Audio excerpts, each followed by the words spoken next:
Hello friends, प्रेमाविद sociology point में आपका स्वागत है। स्टार्ट करते हैं सोशोलॉजी के मोस्ट इम्पॉर्टेंट एमसीक्यूज, जो कि TST, PST, LT grade, net, JRF या अदर एग्ज़ाम, गवर्नमेंट जॉब से रिलेटेड सोशोलॉजी सब्जेक्ट से संबंधित exam, assistant professor, GDC, GIC exam, सभी के लिए ये क्वेश्चंस इम्पॉर्टेंट हैं।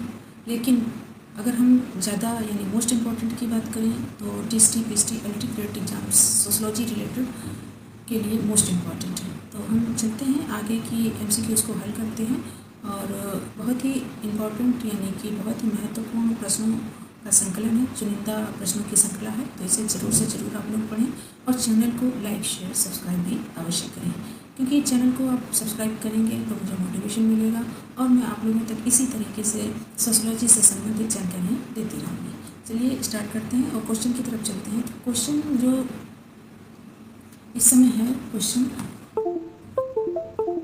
पिछली क्लास में हमने क्वेश्चन 21 तक कर लिए थे, तो आज हम 22 से स्टार्ट करते हैं। जाति एक ऐसी व्यवस्था है जिसके अंतर्गत एक समाज अनेक आत्मकेंद्रित एवं एक दूसरे से पूर्णतः पृथक इकाइयों यानी कि जातियों में विभाजित रहता है। इन इकाइयों के बीच परस्पर संबंध ऊंच नीच के आधार पर सांस्कृतिक रूप से निर्धारित होते हैं। तो ये किसका कथन है? तो जाति से संबंधित ये जो परिभाषा है किसके द्वारा दी गई है, इसको एक बार मैं और रिपीट कर लेती हूँ, क्योंकि ये जो डिफिनेशन है अक्सर असिस्टेंट प्रोफेसर के एग्ज़ाम में और एलटी ग्रेड जीआईसी से संबंधित एग्ज़ाम में ज़रूर पूछी जाती है और पीसीटी के एग्ज़ाम के लिए तो बहुत ही मोस्ट इम्पॉर्टेंट है। तो जाति एक ऐसी व्यवस्था है जिसके अंतर्गत एक समाज अनेक आत्मकेंद्रित एवं एक दूसरे से पूर्णतः पृथक इकाइयों जातियों में विभाजित रहता है। इन इकाइयों के बीच पारस्परिक संबंध ऊंच नीच के आधार पर सांस्कृतिक रूप से निर्धारित होती हैं। तो इसमें जो ऑप्शन दिया गया है A B. Ketkar, J H. Hutton, W S. Wiser और एंड्रे बेते। तो इसमें जो ऑप्शन सही है वो है जे.एच. हट्टन की परिभाषा है। जे.एच. हट्टन के द्वारा बताया गया है कि जो समाज है वो कई परस्पर ऊंच नीच के आधार के रूप में सांस्कृतिक रूप से विभाजित है। नेक्स्ट क्वेश्चन है कि द हिंदू जजमानी सिस्टम के लेखक हैं। द हिंदू जजमानी सिस्टम के लेखक हैं, तो कौन है लेखक? इसमें ऑप्शन दिए हुए हैं S C. Dube, A R. Desai, W S. Wiser और अस्कर लेविश। इसमें जो ऑप्शन सही है वो है W S. Wiser. Hindu jajmani system बहुत ही पुस्तक पॉपुलर पुस्तक रही, डब्ल्यू.एस. वाइजर के द्वारा लिखित बहुत ही पॉपुलर पुस्तक है और अक्सर एग्जाम में पूछी जाने वाली है। नेक्स्ट है कि अनुसूचित जाति शब्द का प्रयोग सर्वप्रथम किसके द्वारा किया गया है? तो ऑप्शन दिए गए हैं साइमन कमीशन के द्वारा, संविधान सभा के द्वारा, नेहरू समिति के द्वारा, इनमें से कोई नहीं। तो अगर हम बात करें तो साइमन शब्द जो दिया गया है, साइमन कमीशन के द्वारा जो अनुसूचित शब्द दिया गया, देखिए मैंने उत्तर भी बता दिया कि जो अनुसूचित जाति शब्द है वो किसके द्वारा दिया गया है, तो इस साइमन कमीशन के द्वारा दिया गया है, शेड्यूल कास्ट। नेक्स्ट क्वेश्चन की तरफ चलते हैं। क्वेश्चन नंबर 25 पर महात्मा गांधी ने हरिजन शब्द का प्रयोग सर्वप्रथम किस वर्ष किया था? ऑप्शन दिए हैं 1933 में, 1935 में, 1936 में और 1940 में। तो हरिजन शब्द का जो प्रयोग है वो महात्मा गांधी के द्वारा 1935 में किया गया था। पूछ लिया जाता है ये क्वेश्चन कभी कभी। और आगे का जो क्वेश्चन है कि कॉमन सोशोलॉजी पुस्तक के लेखक हैं। कॉमन सोशोलॉजी पुस्तक के लेखक हैं, नंबर ए है रेमंड एरो, मंसी लटराजा, बर्नार्ड रोजनबर्ग और ई.एच. बार्न्स। तो इसमें जो ऑप्शन सही होगा वो ऑप्शन सही होगा रेमंड एरो। कॉमन सोशोलॉजी पुस्तक के जो लेखक हैं वो रेमंड एरो हैं। कौन है? रेमंड एरो है। नेक्स्ट क्वेश्चन है कि वर्तमान समय में समाज शास्त्र के वैज्ञानिक अध्ययन की परिपक्वता एवं उसकी लोकप्रियता में सर्वाधिक योगदान है। तो वर्तमान समय के समाजशास्त्र वैज्ञानिक अध्ययन की परिपक्वता में और एवं उसकी लोकप्रियता में जो सर्वाधिक योगदान है वो किस देश का है? तो यहाँ देश के नाम लिखे हुए हैं 4, इसमें फ्रांस का है, इंग्लैंड का है, अमेरिका का है या फिर भारत का है। तो इसमें अगर हम बात करें तो समाजशास्त्र की जो शुरुआत हुई है वो कहाँ से हुई है? फ्रांस से हुई है, फ्रांसीसी क्रांति से हुई है, फ्रांसीसी क्रांति से हुई है। क्योंकि यहाँ पे बहुत ही ज़्यादा फसिस्टवाद यानी जो मुसोलिनी हैं उनके स्थितियाँ जब समाज की खराब थी, बहुत ही ज़्यादा निरंकुशता का शासन था और उस समय पुनर्जागरण की अवस्था हुई थी। लोग नवीन विचारों के द्वारा अपने विचारों में परिवर्तन कर रहे थे और पुनर्जागरण की स्थिति थी, यानी कि नवीन चेतना का समय था। तो ये एक फ्रांसीसी क्रांति थी, उसी दौरान समाज शास्त्र का विकास हुआ था। तो इस विषय में मैंने थोड़ा सा ज़्यादा बोल दिया। चूँकि इम्पॉर्टेंट क्वेश्चन था इस वजह से, क्योंकि इस तरह के क्वेश्चन एग्जाम में पूछे जाते हैं। अब हम आगे बढ़ते हैं और ये क्वेश्चन था कौन सा 27। अब हम बढ़ रहे हैं 28 क्वेश्चन की तरफ। तो इसमें मैच करना है, इसको हम मैच करते हैं, जिसमें सूची फर्स्ट और सूची सेकंड का मिलान करना है। तो इसमें सबसे पहले दिया हुआ इथिक्स एंड पॉलिटिक्स। तो जो इथिक्स एंड पॉलिटिक्स पुस्तक है वो किसकी है? अरस्तू की है। उसके बाद यूटोपिया है, सर थॉमस सूर नहीं है, ये मूर है, सर थॉमस मूर। और फिर द न्यू साइंस जो पुस्तक है वो विको की है। और फिर ए स्पिरिट्स ऑफ लाइफ जो पुस्तक है वो मॉन्टेस्क्यू की है। इसकी है मॉन्टेस्क्यू की। इस तरीके से ए का तीसरा, बी का पहला, सी का चौथा और डी का दूसरा। ऑप्शन जो इसका सही होगा वो ऑप्शन बी सही होगा। नेक्स्ट क्वेश्चन की तरफ चलते हैं। तो नेक्स्ट क्वेश्चन में है कि निम्नलिखित में से किस समाज शास्त्री ने सामाजिक पुनर्गठन की योजना प्रस्तुत की? सामाजिक पुनर्गठन की योजना किसके द्वारा प्रस्तुत की गई है, किस समाज शास्त्री के द्वारा?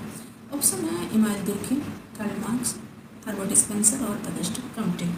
तो इसमें जो ऑप्शन सही होगा वो ऑप्शन सही होगा अगस्ट कम्टे। सर्वप्रथम समाज शास्त्र की शुरुआत हुई है, यानी जो सबसे पहले जिनके द्वारा समाज शास्त्र का पुनर्गठन किया गया है वो कौन है? अगस्ट कम्टे। उसके बाद नेक्स्ट क्वेश्चन की तरफ बढ़ते हैं।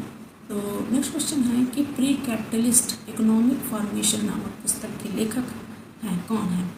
तो प्री कैपिटलिस्ट इकोनॉमिक फॉर्मेशन यानी आर्थिक पूंजीवाद के विषय में ज़्यादातर किस समाजशास्त्री के द्वारा योगदान दिया गया है?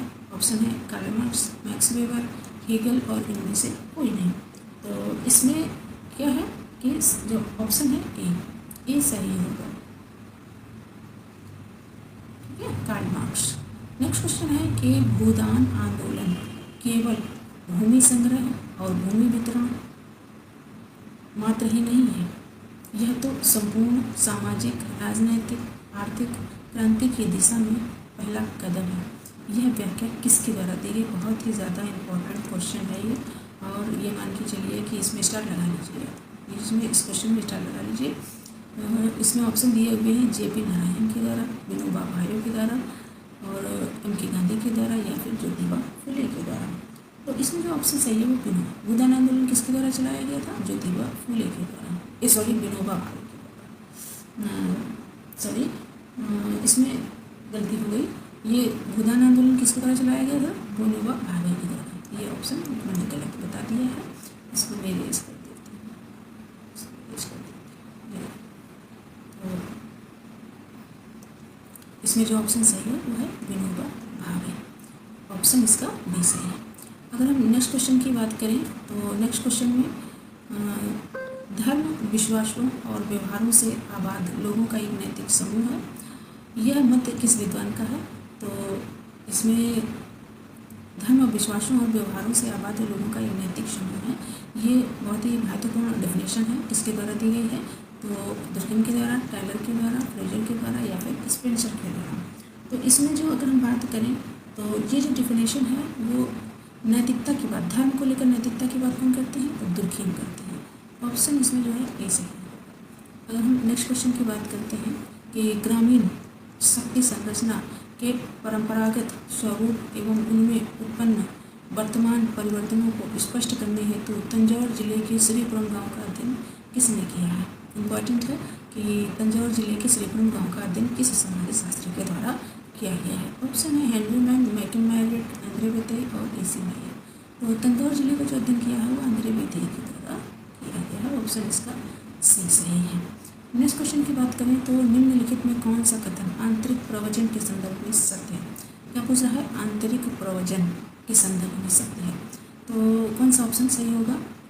ऑप्शन है ए, गांव को छोड़कर दूसरे गांव का निवासी बन जाना, या फिर अपने मूल नगर को छोड़कर दूसरे नगर का निवासी बन जाना, या फिर नगर से किन्हीं कारणों से गांव में जाकर रहना, या फिर इनमें से सभी।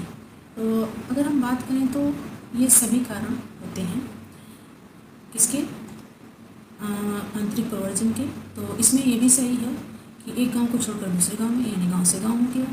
दूसरा हो गया अपने मूल नगर को छोड़कर दूसरे नगर में, ये भी नगर से नगर हो गया, यानी आंतरिक प्रवर्जन हो गया। और नगर से किन्हीं कारणों से छोड़ से जाकर गांव हो गया, तो ये भी आंतरिक हो गया। तो इनमें से क्या होगा, ऑप्शन सही वो होगा बी, यानी डी होगा इनमें से सभी। अब हम आगे बात करें नेक्स्ट क्वेश्चन की। तो मरुभूमि विकास कार्यक्रम किस वर्ष प्रारंभ किया गया? मरुभूमि विकास कार्यक्रम किस वर्ष प्रारंभ किया गया? तो इसमें जो ऑप्शन दिए हैं 1950 या 51, 1950, 51, और दूसरे में है 1964, 65, या फिर 1974, 75, या फिर 1977, 78। तो इसमें जो ऑप्शन सही होगा वो होगा 1950 और 51 में मरुभूमि विकास कार्यक्रम की शुरुआत की थी। नेक्स्ट क्वेश्चन है कि हिंदू विवाह के निम्नलिखित प्रकारों में से कौन सा उत्कृष्ट कोटि का विवाह नहीं माना जाता? पूछ रहा है कि उत्कृष्ट कोटि का विवाह हिंदू विवाह में नहीं माना जाता है, यानी जिसको समाज में मान्यता नहीं दी जाती है या उसे गलत माना जाता है। ऑप्शन है ब्रह्म विवाह, देव विवाह, गंधर्व विवाह या आर्ष विवाह। तो इसमें जो ऑप्शन सही होगा वो कौन सा सही होगा? आर्ष। इसमें जो ऑप्शन सही होगा वो आर्ष विवाह होगा, क्योंकि आर्ष विवाह कौन सा उत्कृष्ट कोटि का विवाह नहीं है, आर्ष विवाह। बाकी ये विवाह, इसमें कुछ हद तक मुझे कन्फ्यूजन लग रहा है इस क्वेश्चन में, लेकिन गांधर्व विवाह प्रेम विवाह होता है, और चूँकि प्रेम विवाह जो होता है वो सर्वसम्मति से वो माना जाता है। ब्रह्म विवाह भी सर्वसम्मति से माना जाता है, सामाजिक सहमति से माना जाता है। देव विवाह भी होता है, लेकिन आर्ष विवाह ही नहीं होता है। लेकिन आर्ष विवाह इसका सही होना चाहिए, तो ऑप्शन इसका डी सही होगा, और एक बार चेक कर लीजिएगा आप लोग। और नेक्स्ट क्वेश्चन है कि बंजर भूमि विकास के लिए सन 2002 तक कितनी परियोजनाओं पर कार्य किया गया था? बंजर भूमि विकास के लिए सन 2002 तक कितनी परियोजनाओं पर कार्य किया गया था?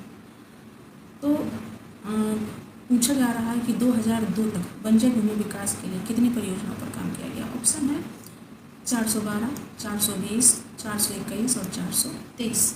इसमें जो ऑप्शन सही होगा वो है 420। फिर नेक्स्ट क्वेश्चन की तरफ बढ़ते हैं। और मुस्लिम में पति पत्नी की पारस्परिक सहमति से होने वाले तलाक का नाम क्या है? बहुत ही इम्पोर्टेंट है, और ये क्वेश्चन ज़रूर, इस तरह के क्वेश्चन ज़रूर से ज़रूर टीएसटी के एग्ज़ाम में ज़रूर पूछे जाते हैं। तो एक दो क्वेश्चन ज़रूर मुस्लिम विवाह से संबंधित पूछे जरूर जाते हैं। तो मुस्लिम विवाह से संबंधित टॉपिक को ध्यान से पढ़ने की आवश्यकता है। ऑप्शन है मुबारक, खुला, इला या तलाक एक असम। तो इसमें जो ऑप्शन सही होगा वो होगा मुबरअत। ऑप्शन ए सही होगा इसमें। नेक्स्ट क्वेश्चन है कि संस्कृतिकरण की प्रक्रिया संबंधित है, किससे संबंधित है संस्कृतिकरण की प्रक्रिया? अंतर समूह से संबंधित है, प्राथमिक समूह से संबंधित है, संदर्भ समूह से संबंधित है, धार्मिक समूह से संबंधित है। तो सीधी सी बात है, संस्कृतिकरण की प्रक्रिया क्या होती है कि हम किसी चीज़ को देखकर अपने आप में परिवर्तन करते हैं, या उच्च जातियों को देखकर हम जो निम्न जातियाँ हैं वो परिवर्तन करते हैं। तो उच्च जातियाँ क्या हो गई, संदर्भ समूह हो गई। तो ऑप्शन इसमें जो है वो सी सही होगा, ऑप्शन सी सही है इसका। फिर नेक्स्ट क्वेश्चन है कि समाज शास्त्र और मनोविज्ञान के संबंधों के बारे में किस विद्वान ने कहा है? कि समाज शास्त्र विशेष रूप से मनोविज्ञान की सहायता देता है, जैसे कि मनोविज्ञान समाज शास्त्र को विशेष सहायता देता है। यानी कि समाज शास्त्र और मनोविज्ञान दोनों क्या हैं, एक दूसरे के सहयोगी हैं। तो इस विषय में विशेष तौर पर किस समाज शास्त्री ने कहा है? ऑप्शन है कि मैकाइवर ने, थाइलेस ने, क्लाइनबर्ग ने या क्रोगर ने। तो ऑप्शन में इसमें सही होगा वो है मैकाइवर। मैकाइवर का मानना है कि समाजशास्त्र और मनोविज्ञान दोनों विशेष रूप से एक दूसरे की सहायता करते हैं। तो इस तरीके से हम इस डेफिनेशन को याद कर सकते हैं।